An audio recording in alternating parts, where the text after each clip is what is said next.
Hi, this is Andrew McDonald with DataBlend. We're an integration platform built for the office of the CFO and the controller. And I'm going to spend about 6 minutes showing you how you can use DataBlend to integrate Workday Adaptive Planning with Google Sheets for both budgeting as well as reporting. Let's walk through an example of how DataBlend can support formatted reporting in Google Sheets using data from Workday Adaptive Planning.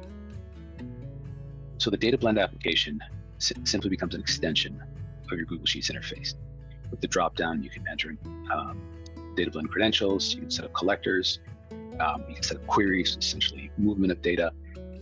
By creating a new one, you can edit it and then you can execute one. So in this case, we're looking at a very simple income statement for just this single entity of surveillance, but essentially have income, COGS, margin, and then expenses and net income. And this is being set up through Google Sheets. Formulas, the profit and loss is pointing at a supporting sheet over here in sheet 33. I highlighted row 45, other expense, because I'm going to then go to Workday Adaptive Planning, enter some large numbers, update the query, and show how that comes through. So let's go do that. Over in Workday Adaptive Planning, I have those same cells highlighted, and let's again add some really large numbers. 999. Let's move this one down to 0.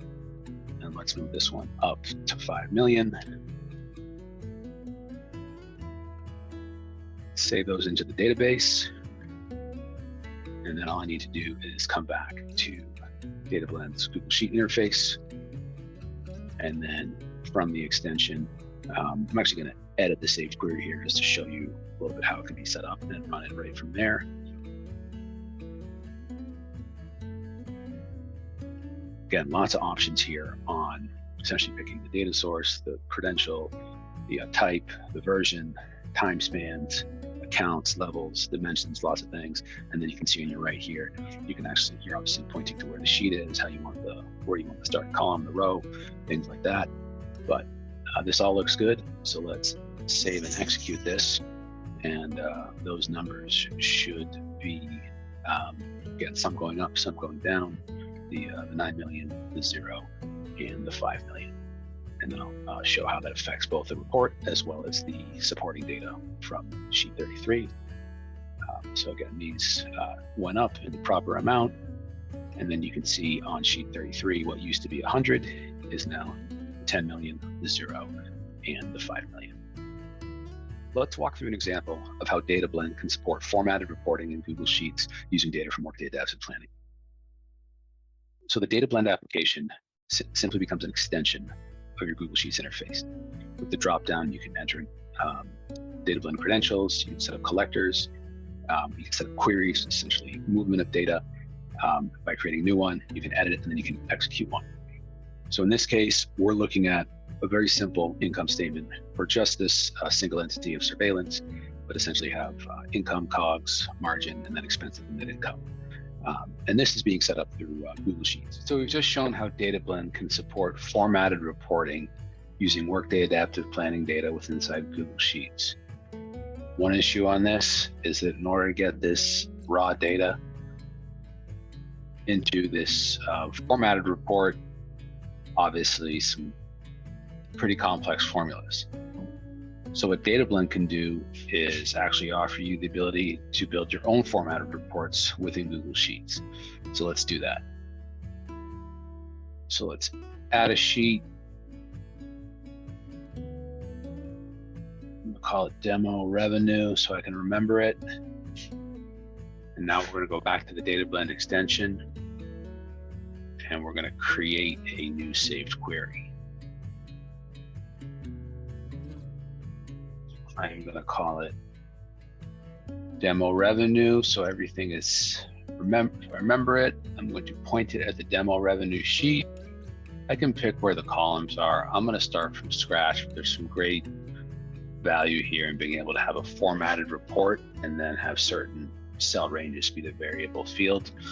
But this is essentially a report. And then when we save and continue, we're going to have a option to essentially pick the data sources, but most importantly, select the fields. This is all coming from the April 17th, which you might remember from the previous example. And in select fields, we've now got a drag and drop interface, very similar to a pivot table, where the data that we want and need is available.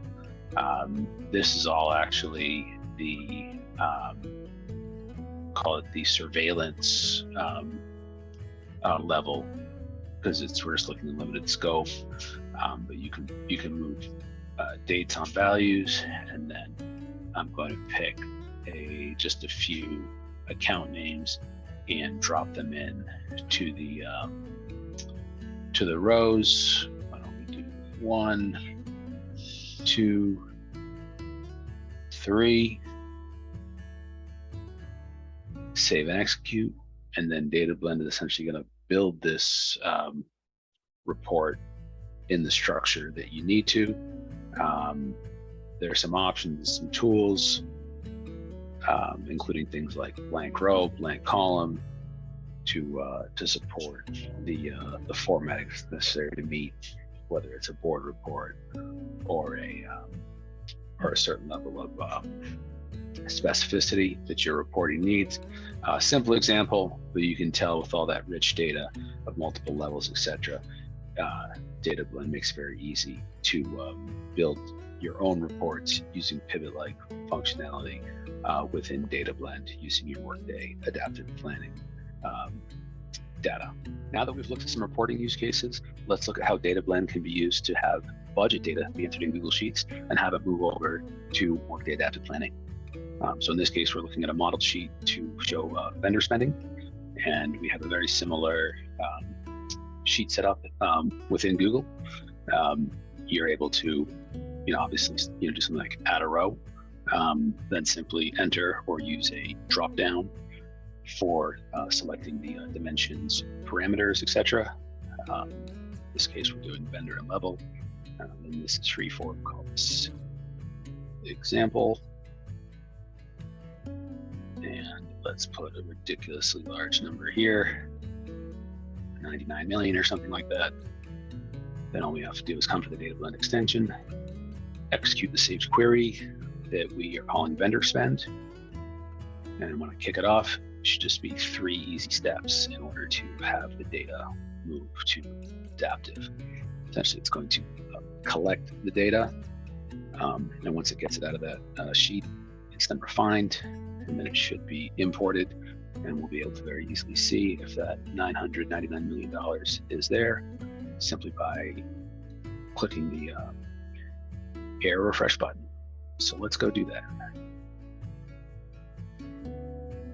And right there, you see how DataBlend was able to add the new row that had been in Google Sheets, the obnoxiously large 999 million, and then subtotal down there. So hopefully this shows how DataBlend can be used for Google Sheets to enter data into the Google Sheets interface and then keep in sync with your budget model in Workday Adaptive Planning. Thank you so much. Now that we've looked at some reporting use cases, let's look at how DataBlend can be used to have budget data be entered in Google Sheets and have it move over to Workday Adaptive Planning. So in this case, we're looking at a model sheet to show vendor spending, and we have a very similar sheet set up within Google. You're able to, obviously, do something like add a row, then simply enter or use a drop down